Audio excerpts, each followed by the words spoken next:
नमस्कार. श्री जिव्हेश्वर प्रतिष्ठान पुणे यांनी श्री जिव्हेश्वर समाचार हे मासिक सुरू केलं आणि त्याला जगभरातून उदंड प्रतिसाद मिळाला. वाचकांची प्रतिसादाची एक गरज म्हणून त्यातून निर्मिती झाली ओळख साळी समाज रत्नांची. या मालिकेत आपण आपल्या समाजातील काही महनीय व्यक्तींची मुलाखत या निमित्ताने घेतोय. आज या मुलाखतीचा तिसरा भाग आपण प्रसारित करतोय आणि आज या निमित्ताने आपण मुलाखत घेतोय आपल्या साळी समाजातील समाजभूषण महनीय व्यक्ती माननीय श्री नंदकुमार जंत्रे सरांची, जे आपल्या ठाण्याचे जिल्हाधिकारी होते, ठाणे महानगरपालिकेचे आयुक्त होते आणि अनेक वर्ष त्यांनी प्रशासकीय सेवा केलेली आहे. अशा माननीय नंदकुमार जंत्रे सरांना आज आपण या निमित्ताने बोलतं करणार आहोत, त्यांना जाणून घेणार आहोत. आता आपण आपल्या मुलाखतीला सुरुवात करूया.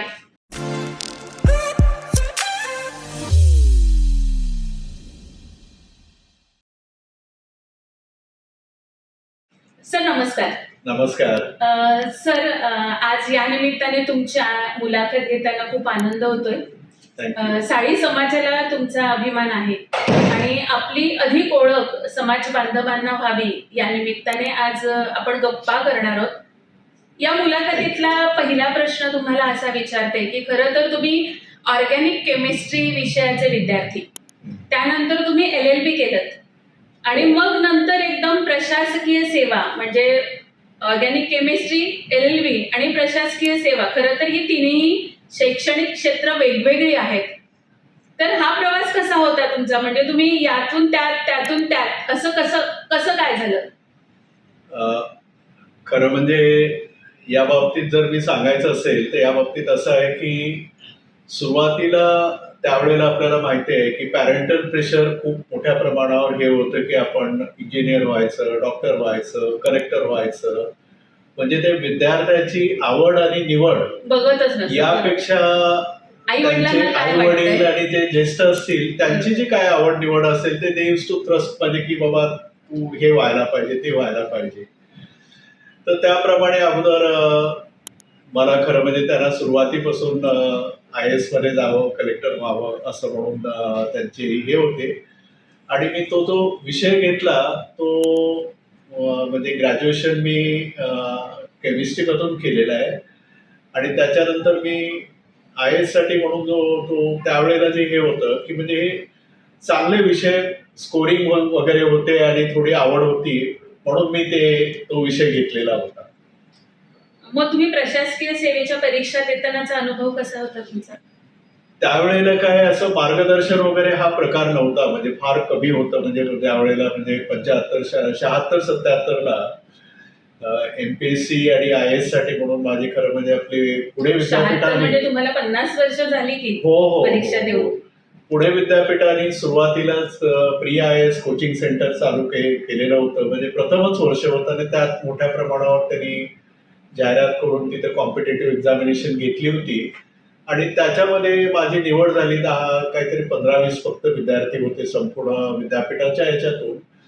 आणि त्या ठिकाणी मग तेवढंच मार्गदर्शन, म्हणजे जे प्रोफेसर्स वगैरे होते ते त्या विषयाचं ते जनरल नॉलेज असेल, इंग्लिश असेल किंवा आणखी तुमचा विषय असेल त्याचं मार्गदर्शन करायचे. तर त्या माध्यमातून मग मी परीक्षेची तयारी चालू केली आणि मी त्यावेळेला MPSCलाही बसलो आणि MPSC मध्ये खूप म्हणजे त्यावेळेला मार्गदर्शन तर नव्हतंच, म्हणजे जवळजवळ काहीच त्यावेळेला काय एवढ्या मोठ्या प्रशिक्षण संस्था वगैरे नव्हत्या. तरी पण मी पहिल्याच ह्याच्यात बसलो आणि मी संपूर्ण राज्यामध्ये त्यावेळेला चौथा आलेला होतो. 76 मध्ये ती परीक्षा झाली आणि 77 मध्ये माझी नियुक्ती झाली एक वर्ग 1 अधिकारी म्हणून. मला वाटतं सर तुमची वर्ग 1 म्हणून मुंबई कृषी उत्पन्न बाजार समितीमध्ये नियुक्ती झाली होती. तर तेव्हा म्हणजे मी माहिती मिळवली त्यावरून की तुम्ही तेव्हा नवी मुंबईमध्ये जे पुनर्वसनाचं काम केलं होतं लोकांच्या अजूनही स्मरणात आहे. ते काम नक्की काय होतं? असं होतं की आपल्याला माहिती आहे की 1970च्या कालावधीपासूनच दक्षिण मुंबईमध्ये वाहतुकीची कोंडी हा फार मोठा प्रश्न निर्माण झालेला होता. आज देखील आपण घोडबंदर रोडला बघितलं तर आपल्याला वाहतुकीची कोंडी वाटते, पण त्यावेळेला 70-80 60-70 वर्षापूर्वी देखील फार मोठ्या प्रमाणावर प्रश्न होता. त्यामुळे 1978 साली MMRDA जे होते त्यावेळेला भटबाळ म्हणून एक कमिशनर होते. तर 1978 मध्ये त्यांनी एक धोरणात्मक निर्णय घेतला की दक्षिण मुंबईतील वाहतुकीची कोंडी कमी करण्यासाठी संपूर्ण घाऊक बाजारपेठा जे मेलो रोड म्हणतो किंवा आपण म्हणजे दादरला क्राफर्ड मार्केटला भाजीपाला आणि फळाच्या वगैरे संपूर्ण घाऊक बाजारपेठा, या संपूर्ण घाऊक बाजारपेठा नवी मुंबईला स्थलांतरित करायचा असा निर्णय घेतला होता.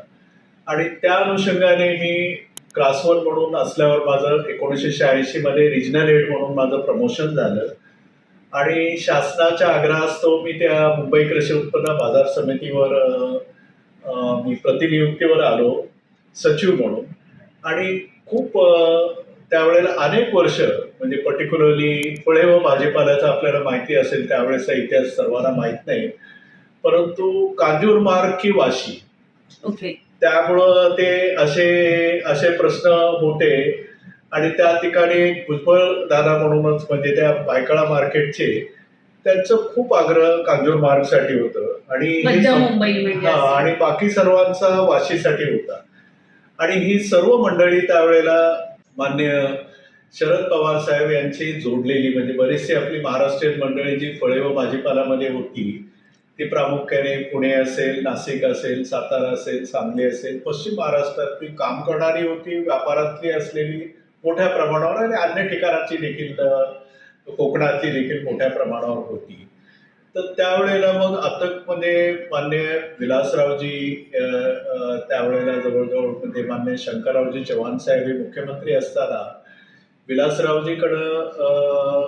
देशमुख साहेबांकडं 6 खाती होती. आणि मग त्यावेळेला पवार साहेब विलासराव देशमुख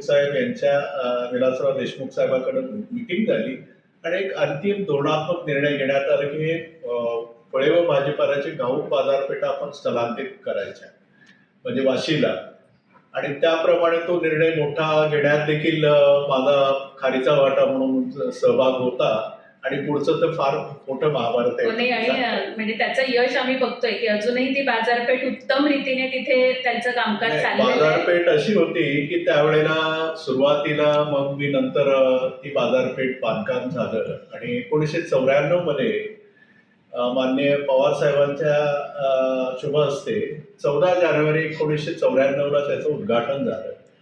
परंतु झालं काय की मधल्या कालावधीमध्ये जे व्यवस्थापन होतं त्यांचे मी नावं घेणार नाही, पण त्या व्यवस्थापनाने केलं काय की जवळजवळ 1960 गाळे बांधलेले होते आणि 3,500 ते 4,000 लोकांना वाटप करून ठेवलेले होते. म्हणजे वाटप म्हणजे कसं की कुठले लोकप्रतिनिधीकडून शिफारसी आल्या, मंत्री महोदयाकडून आलेल्या आहेत, आणखी काय संघटनेच्या पदाधिकाऱ्याकडून आलेल्या आहेत, मग तुम्हालाही देऊ, आम्हालाही देऊ. आता त्यामुळं ते उद्घाटन केलं, पण 2 वर्ष ते तसंच बाजार सगळं ते संपूर्ण ते भग्नावस्थेत होतं. पुनश्च मला बोलवण्यात आलं जानेवारी म्हणजे जून 94 मध्ये आणि खूप अथक प्रयत्नानंतर त्या बाजार समितीचं स्थलांतराचा आम्ही निर्णय घेतला. तर निर्णय घेतल्यावर उच्च न्यायालयामध्ये क्राफर्ड मार्केट असेल, भायखळ्यातले 3 मार्केट संत सावता मंडई आणि संत गाडगे महाराज मंडई, त्याचप्रमाणे दादरची क्रांतिसिंह नाना पाटील मंडई, या ठिकाणचे जवळजवळ 400 रिट पिटिशन्स मुंबई उच्च न्यायालयात दाखल झाली की वाशीला किती गैरसोय आहे, वाशीला जाणं येणं किती अडचणीचं. आज आपल्याला म्हणजे वाशी म्हणजे मध्यवर्ती केंद्र आहे, पण त्यावेळेस 95 मध्ये तुम्हाला कल्पना नाही येणार. तर या सर्व मंडळीच्या इतकं विरोध देखील होता आणि एवढी रिट पिटिशन झाल्यावर आम्ही खूप चिंतेत होतो. कारण आता आमचे जे सिनियर काउन्सिल्स 1-2 असायचे आणि त्यांचे 5-25 तरी ॲडव्होकेट सिनियर्स आणि ते सर्व त्या कोर्टात कोर्ट कचऱ्या व्हायच्या. तर त्याच्यामध्ये मग शेवटी आम्ही विचार करून असं केलं की आम्ही कोर्टाला सांगितलं की आपणच एखादे उच्च न्यायालयाचे जे सन्माननीय न्यायाधीश आहेत त्यांनाच बघू देत, दोन्हीच कम्पेअर करू देत बरोबर. आणि त्यानंतर ते ठरवतील. ते आपल्याला अहवाल देतील, ते ठरवू. सन्माननीय उच्च न्यायालयाने त्यावेळेला खंडपीठाने ते जस्टिस दाऊद साहेब म्हणून म्हणजे सेवानिवृत्त नुकतेच झालेले असे सिनियर जज त्यांची नियुक्ती केली की हे पाहणी करा आणि त्याचं एक सदस्यीय समितीची गठन केली आणि त्यांनी मग संपूर्ण पाहणी करून 3-4 महिन्यात मान्य उच्च न्यायालयाला अहवाल दिला आणि तो अहवाल उच्च न्यायालयाने स्वीकृत करून हा प्रश्न निकाली काढून वाशीचा मार्ग मोकळा करून घेतला. त्याच्यानंतर वाशीचा मार्ग मोकळा केला तर सुप्रीम कोर्टामध्ये जवळजवळ 2 डझन SLP झाले होते, स्पेशल लिव्ह पिटिशन्स 132 खाली वगैरे 131, 32 जो कॉन्स्टिट्युशनल प्रोव्हिजन आहे आणि मोठे मोठे वकील यायचे तिथं, म्हणजे अनिल दिवान, रफिक दादा अशा प्रकारचे विरोधी मध्ये. तर मला दर महिन्याला तिथं जावं लागायचं आणि ते खूप मोठ्या प्रमाणातून गाजलं थोडक्यात ते. हो, ते वाचवलं आणि सर्व ते आपल्या बाजूने निर्णय घेऊन हे 19 मार्च, म्हणजे आता मला चांगली तारीख आठवते, 20 मार्च 1995ला आपण पहिल्यांदा भाजीपाला मार्केट त्या ठिकाणी स्थलांतर केलं, कुणालाही न बोलवता. मंत्री महोदय नाही, आमदार नाही, लोकप्रतिनिधी नाही, काही नाही. सत्यनारायणाची पूजा केली आणि ती देखील पूजा 4 वाजता होती. खरं सांगायला काही हरकत नाही, ते 4 वाजता पहाटे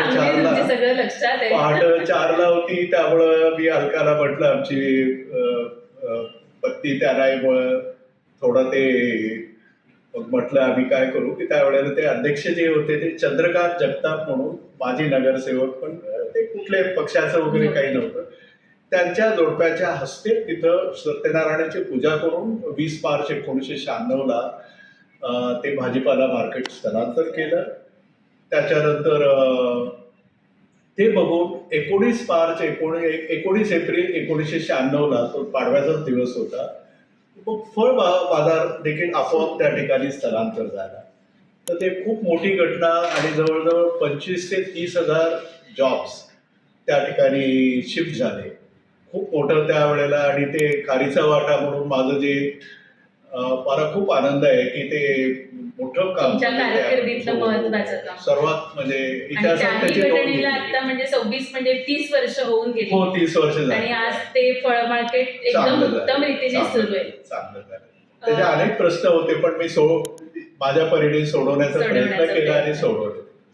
सर, मुंबई कृषी उत्पन्न बाजार समितीनंतर तुमची नियुक्ती बीड जिल्ह्याचे जिल्हाधिकारी म्हणून झाली.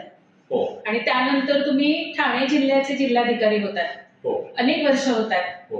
म्हणजे मला असा पुढचा प्रश्न विचारायचा आहे की बीड जिल्हा तसा ग्रामीण जिल्हा आणि ठाणे जिल्हा शहरी विभाग, तर 2 वेगवेगळ्या जिल्ह्यांचा जिल्हाधिकारी म्हणून काम करताना तो अनुभव कसा होता? म्हणजे तिथला अनुभव कसा होता आणि ठाण्याचा अनुभव कसा होता?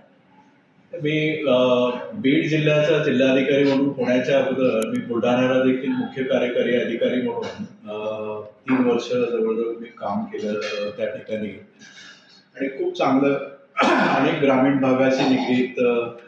त्यावेळेला काय संत गाडगेबाबा ग्रामीण स्वच्छता अभियान किंवा साक्षरता मोहीम, जी साक्षरता मी देखील पण ग्रांटेड, पण 2001ला देखील असाक्षर असलेली म्हणजे अशिक्षित असलेल्याचं प्रमाण खूप मोठ्या प्रमाणावर होतं ग्रामीण भागात. तर चांगलं काम केलं आणि राष्ट्रीय स्तरावर आम्हाला त्या ठिकाणी देखील चांगली अवॉर्ड्स वगैरे मिळाली आणि बरंचसं प्रोत्साहन मिळालं. आणि त्यानंतर बीडचं आणि ठाण्याचं म्हटलं तर खूप फरक आहे. मला आठवतं की बीडच्या लोकसभेची निवडणूक होती. पहिल्याच दिवशी निवडणुकीचे अर्ज दाखल होण्याचं मी जिल्हा निवडणूक अधिकारी म्हणून, जिल्हाधिकारी म्हणून, तर जिल्हाधिकारी कार्यालयाच्या समोरच मोठं बॅनर तत्कालीन मान्य पंतप्रधान महोदयांचं फोटो वगैरे लावला. तर नॅचरली ते विरोधी पक्ष आहे त्यांनी ते खूपच आक्षेप घेतला आणि ते काढून टाकलं. काढून टाकल्यानंतर मोठा मोर्चा आला. त्या मोर्चामध्ये खरं म्हणजे आता जे धनंजय जे आहेत त्यांचे वडील आता ही नो मोर, पण ते पंडितरावजी मुंडे जिल्हा परिषदचे ते अध्यक्ष वगैरे होते आणि ते संपूर्ण यांनी की अपमान केला, हे झालं प्रोव्होकेटिव्ह वगैरे, बट वी स्टूड फॉर्म त्या बाबतीत बीड जिल्ह्यामध्ये आणि निवडणुकीच्या काळात खूप खूप आव्हानात्मक होतं. अनेक प्रकारच्या घटना घडायच्या. त्यानंतर परळीला देखील असेच हे झाले की परळीच्या जवळ काही दरोडे पडले आणि काही दलित महिलांवर देखील दुर्दैवाने काही अत्याचार झाला. त्यामुळे संपूर्ण बीड जिल्ह्यात त्यावेळेला गोपीनाथजी मुंडे साहेब वगैरे संपूर्ण ते परळी बंद, बीड बंद असं वारंवार त्या ठिकाणी व्हायचं. बीड तसा डोंगराळ जिल्हा आहे आणि दुर्गम आहे, पण पॉलिटिकली व्हेरी सेन्सिटिव्ह. म्हणजे मला आठवतं की निवडणूक आयुक्त तत्कालीन दिल्लीहून आले, पुण्याला त्यांनी बैठक घेतलेली होती. त्यावेळेला त्यांनी सिंधुदुर्ग, बीड आणि गडचिरोली ह्या तिघांचा अगोदर त्यांनी उल्लेख केला की म्हणजे I am more concern about this 3 Lok Sabha constituency. आव्हानात्मक काम होतं, पण by the grace of God सुदैवाने सर्वांच्या सहकार्याने आणि समन्वयाने ती निवडणूक 100% शांततेने पार पडली असं म्हणू शकत नाही मी, पण we dealt with it firmly आणि चांगल्या पद्धतीने निवडणूक गेली बीडचं. आणि ठाणे तर काय संपूर्ण शहरीकरणच असल्यामुळं ठाण्याची परिस्थिती वेगळी होती. त्यावेळेला ठाणे म्हणजे संपूर्ण म्हणजे आदिवासी आपल्याला माहिती आहे की पालघर देखील त्यावेळेला नव्हतं. 2 विभाग एकत्र. ठाण्याचं खरं म्हणजे पहिली आठवण म्हणजे सांगायला पाहिजे, आवर्जून सांगायला पाहिजे की मी माझी नियुक्ती बीडहून ठाणे म्हणून कलेक्टर म्हणून झाली काहीतरी 24 डिसेंबर 2004 झाली.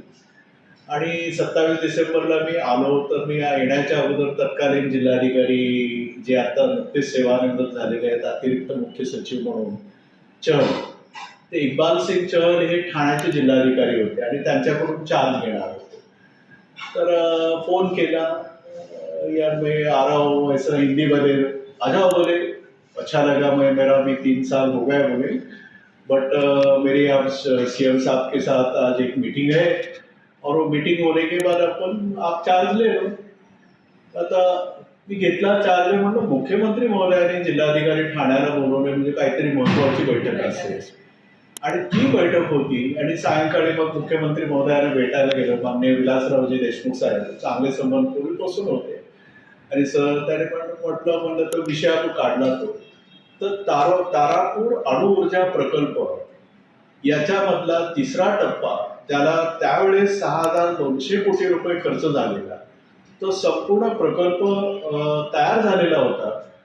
परंतु ते अणुऊर्जा आयोगाने नियामक मंडळ जे असतं, जे रेग्युलेटरी कमिशन असतं, त्यांनी ते जे 2 खेडी, ते पोफरण आणि आणखी एक दुसरं एक गाव होतं, ते 1.6 किलोमीटर एक्सक्लुजन झोन असतो. म्हणजे त्या झोनमध्ये त्या न्यूक्लिअर पॉवर स्टेशनच्या 1.6 किलोमीटरच्या तिर्जेमध्ये परिघामध्ये कुठल्याही प्रकारची मानवी वस्ती अलाउड असते आणि ही 2 गावं मात्र अजिबात.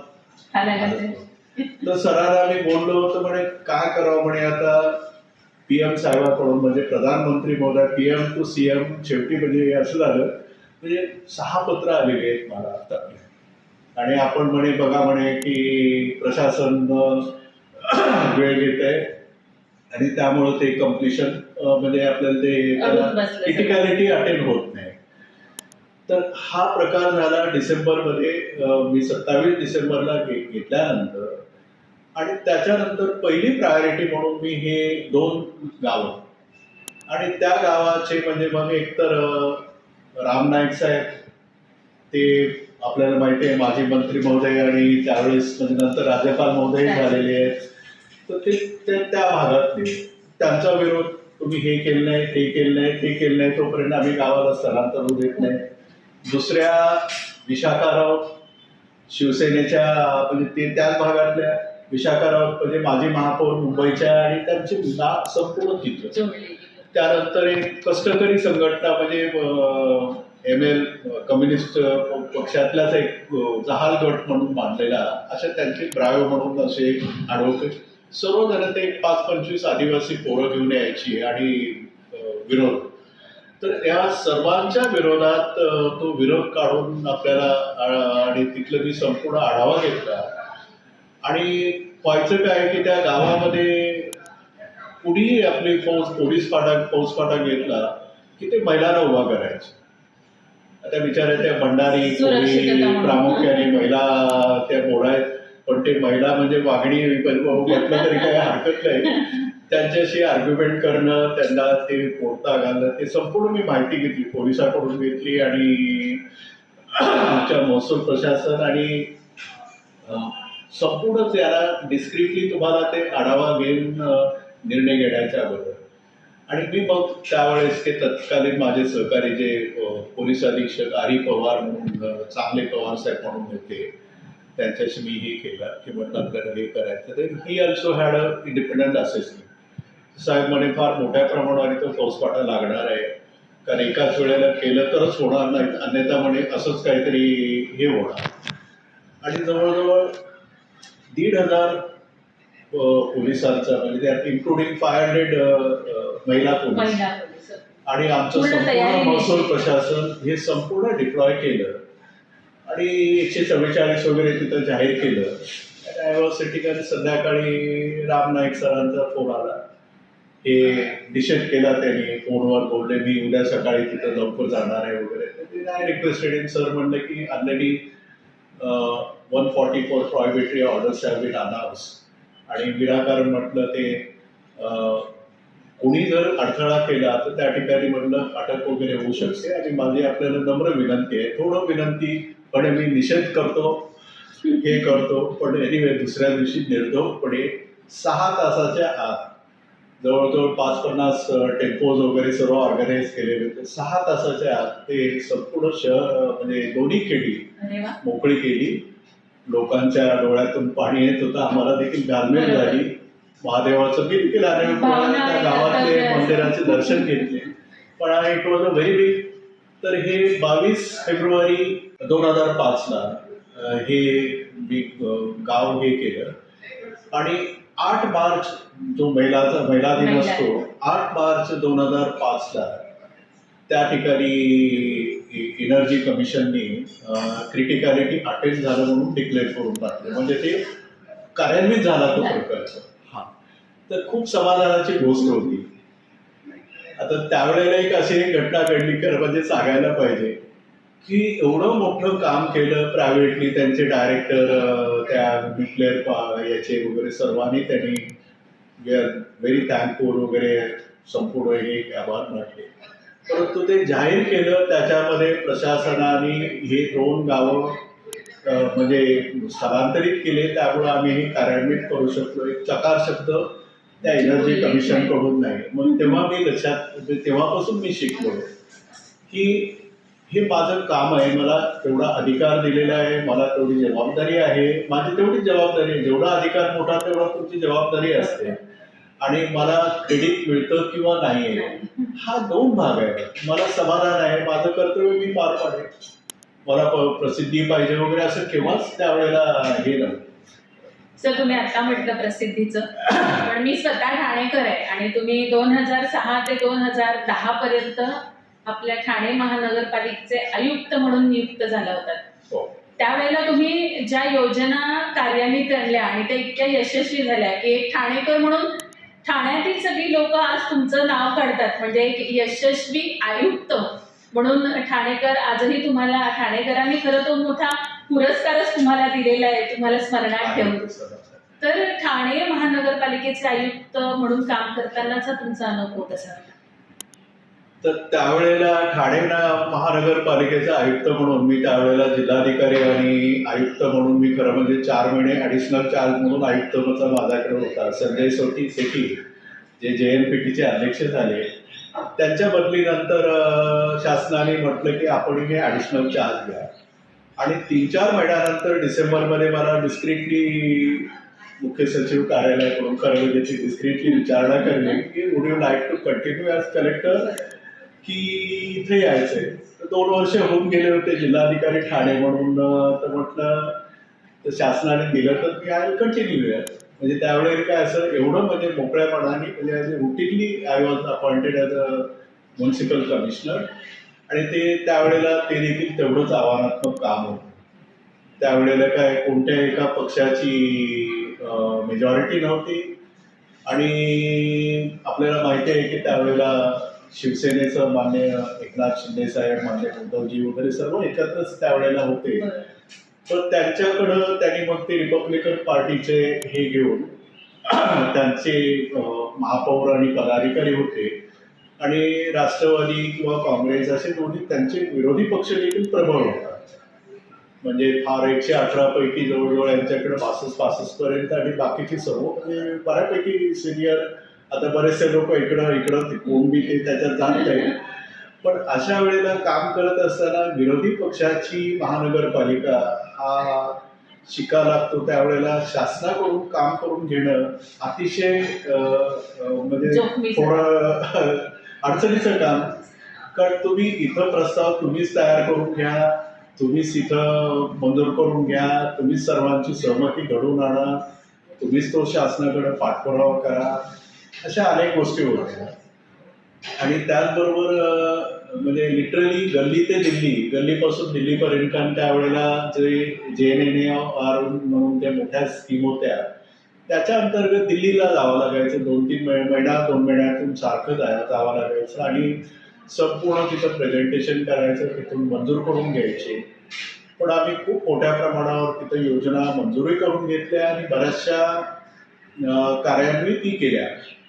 त्यातल्या 2 योजनेचा प्रामुख्याने मी उल्लेख करावा लागेल की ठाण्याला जे पाणी पुरवठा योजना आहे तो 110 MLDचं पाणी मिळवण्याची जी योजना आहे ती सुरुवाती मीच केली आणि ते यशस्वी राबवली देखील. पाणी देखील 25% पाणी पुरवठा 330 MLD ठाण्याला मिळायचा, तो 110 मुळे 440 झाला. आता आपली 600 MLD पेक्षा जास्त रिक्वायरमेंट आहे, तो मुद्दा वेगळा होता. लोकसंख्या वाढते. पण त्यावेळेस तो खूप अवघड परिस्थिती होती आणि तो शासना मंजूर करून घेतला. आणि दुसरा जो प्रकल्प ज्याला राष्ट्रीय स्तरावर आपल्याला प्रथम पारितोषिक बेस्ट मल्टीमोडल ट्रान्सपोर्टेशन प्रोजेक्ट म्हणून जो मिळालेला आहे तो सॅटिस. तर सॅटिस खूप आव्हानात्मक होता. अत्यंत गर्दीच्या ठिकाणी तो प्रकल्प मीच निविदा काढली आणि माझ्याच काळात मला अभिमान आहे की मी 1.5-2 वर्षात ते पूर्ण करून तो सॅटिस कार्यान्वित केला. 2009 मध्येच कार्यान्वित केला.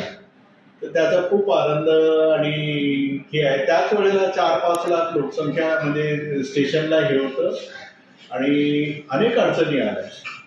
त्यातली एक खरं म्हणजे उल्लेख करायला हरकत नाही की आपल्याला माहिती आहे की त्या खंडेलवाल आणि त्या स्टेशनच्या समोर जे तिथं त्या चौकामध्ये भारतरत्न बाबासाहेब आंबेडकर साहेबांचा मोठा एक छोटासा पुतळा त्या ठिकाणी होता.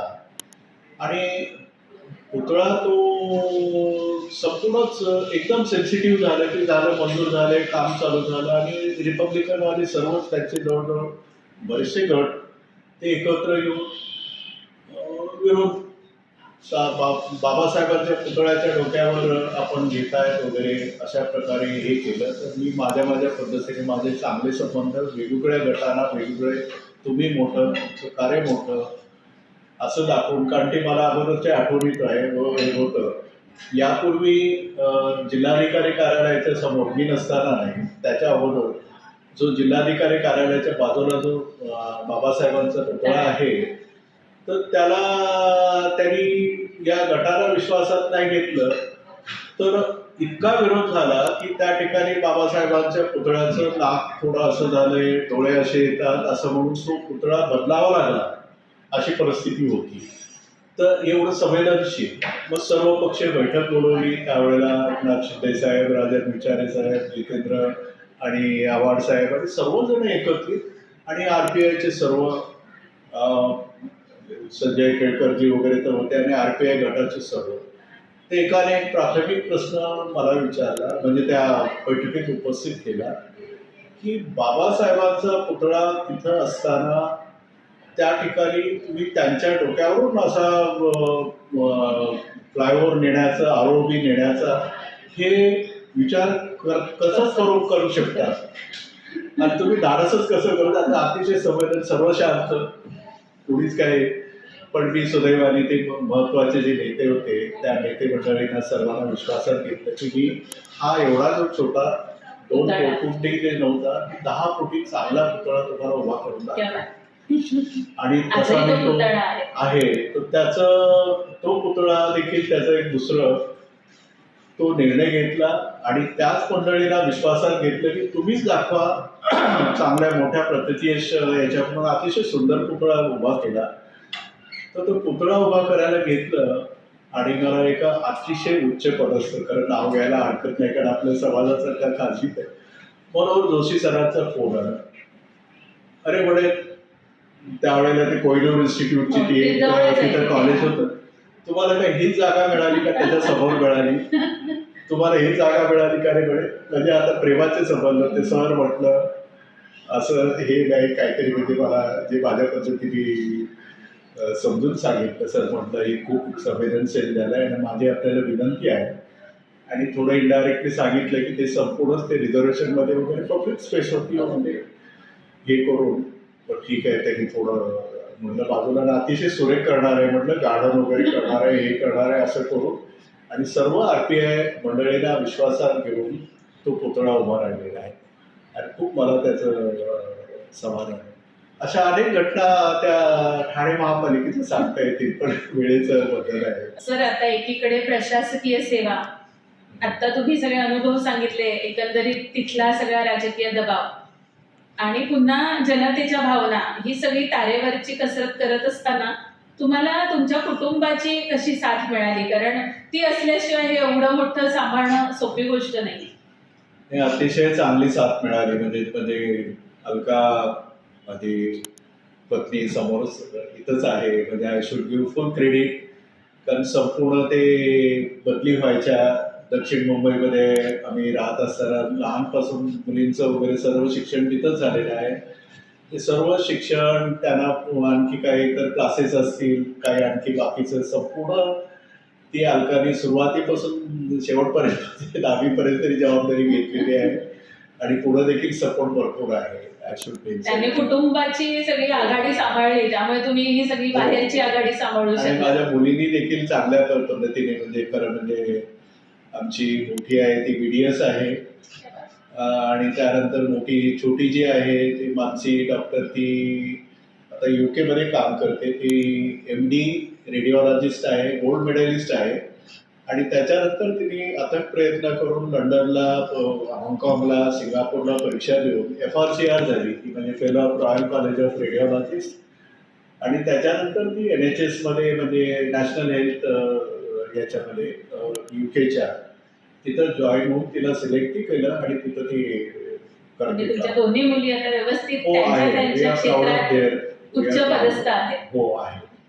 आता तुम्ही 2014ला निवृत्त झालात म्हणजे साधारण 12-13 वर्ष 12ला तुम्ही 2012ला निवृत्त झालात. आता साधारण 14 वर्षाचा काळ गेला. त्यानंतर तुमची आता दिनचर्या कशी असते म्हणजे तुम्ही काय करता? दिनचर्या म्हणजे एकतर काहीतरी म्हणजे काही ना काहीतरी कामं चालू असतात.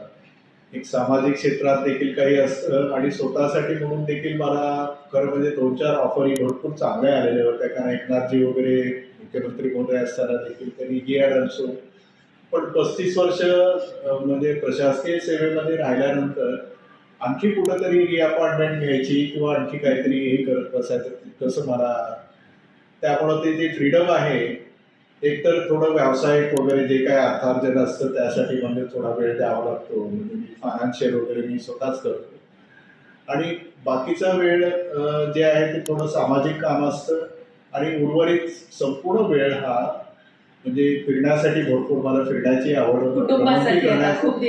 कुटुंबासहित आणि मित्रपरिवारासहित. त्यांची कुटुंबाची तक्रार असते की तुम्ही मित्राबरोबर जास्त फिरत नसता आणि मित्रपरिवाराची तक्रार असते की तुम्ही कुटुंबाला जास्त लक्ष देतात. याचा अर्थ मी दोन्हीकडे बॅलन्स आहे.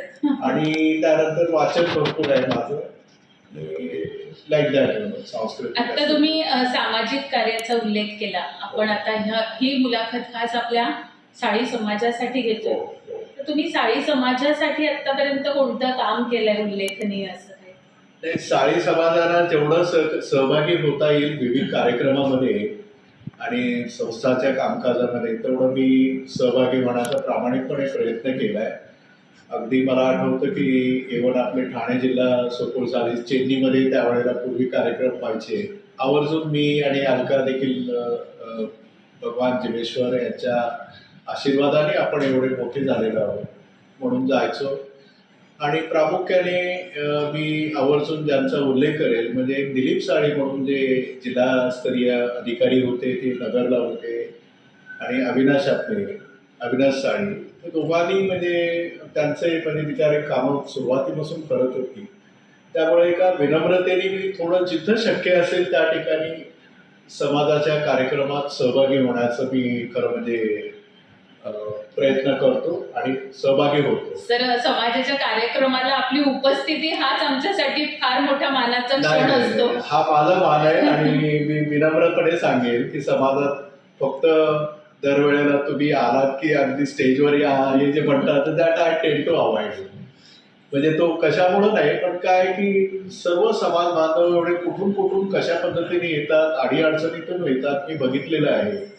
आणि आपण मंडळी प्रतीक्षाताई आपण देखील आणि आपले माझी सर्व पदाधिकारी आणि सर्व कशासाठी करतात आपण हे समाजाच्या तळमळीने आपण काम करत असतात. तर आमच्यासारख्याने खारीचा वाटा म्हणून नुसतं उपस्थित राहणं म्हणजे खरं म्हणजे आमचा मान आहे आणि आपण एवढं देतात तोच खूप आहे असं मला वाटतं. माझं कर्तव्य असं मी मानतो. सर, आपण आता मुलाखतीच्या शेवटाकडे येतोय. एक शेवटचा प्रश्न असा की साधारण असं लक्षात येतं की आपल्या साळी समाजातील युवक प्रशासकीय सेवेत जाण्यासाठी किंवा स्पर्धा परीक्षांकडे त्यांचा कल वाढावा म्हणून आपण काय करायला हवंय? एकतर आपण एक साळी समाजाचे घटक म्हणून किंवा युवकांनी त्यासाठी काय प्रयत्न करायला हवे याबद्दल तुम्ही काय सांगाल? तर या युवकांनी या बाबतीत म्हणजे जर प्रशासकीय सेवेमध्ये जर यायचं असेल तर आता कॉम्पिटेटिव्ह ॲटमॉस्फिअर एवढं वाढलेलं आहे. म्हणजे स्पर्धात्मक जग म्हणजे की पूर्वी समजा एक 10,000 विद्यार्थी एखाद्या परीक्षेला बसत होती. आता 1 लाख, 5 लाख, 10 लाख सहज म्हणून आपण स्पर्धा बसतो. वाढली आहे. त्यामुळे सुरुवातीपासून शालेय स्तरापासूनच त्यांनी ते त्याप्रमाणे त्यांची प्रगती करण्याची गरज आहे. आणि पूर्वी कसं जनरल नॉलेज होतं, काही विषयाचा अभ्यास होता आणि जनरल पद्धतीने आपलं व्हायचं म्हणजे तो सोपा होता असं मी म्हणणार नाही. पण त्यावेळेसच्या परिस्थितीत ते मार्गदर्शनही नव्हतं. आता प्रोफेशनल मार्गदर्शन घेऊन म्हणजे त्याला त्या परीक्षेच्या अनुषंगिक तयारी करण्याची फार गरज आहे. आपण जनरल म्हटलं की नुसतं पुस्तकं वाचतो, मी जनरल नॉलेज केलेलं आहे, माझ्या परीक्षेचा म्हणजे अभ्यास आहे, एवढं पुरेसं नाही. कशा पद्धतीने प्रश्न विचारतात, कशा पद्धतीने तुम्हाला इंटरव्ह्यू द्यावा लागतो, कशा प्रकारे तयारी करावी लागते हे खूप आता स्पर्धात्मक झालेलं आहे. त्या दृष्टीने तयारी करण्याची गरज आहे आणि धीर सोडून उपयोग नाही. एकदा दोनदा म्हणजे आणि आपण एक साळी समाजाचे घटक म्हणून यासाठी काय काय करू शकतो? नाही, आपणही म्हणजे विद्यार्थ्यांना म्हणजे थोडं त्यांचे प्रशिक्षण केंद्र जे स्पेशलाइज आहेत तिथं जॉईन होऊ शकतात. पण आपण देखील असे संघटन करून काही कॅम्प्स वगैरे घेऊ शकतो. आणि इन्फॉर्मल बऱ्याच वेळेला काय विद्यार्थ्यांना प्रश्न विचारायला अवघडल्यासारखं होतं किंवा त्यांच्या शंका असतील त्याचं निरसन होत नाही मोठ्या ग्रुपमध्ये.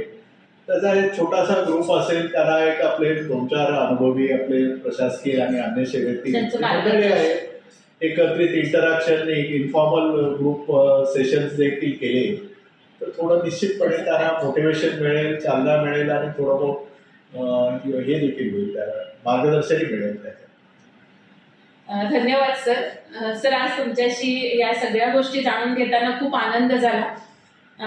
तुम्ही फार व्यस्त असता त्याची कल्पना आहे, पण तरीही तुम्ही या मुलाखतीसाठी वेळ दिला त्याबद्दल श्री जिवेश्वर प्रतिष्ठानतर्फे मी आपले आभार मानते.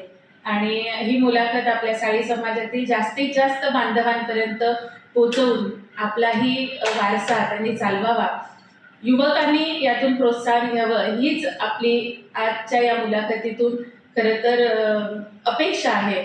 आणि मला जिव्हेश्वर प्रतिष्ठानने ही मुलाखत घेण्याची संधी दिली त्याबद्दल मी डॉक्टर प्रतीक्षा प्रसाद बोर्डे श्री जिव्हेश्वर प्रतिष्ठानचे आभार मानते.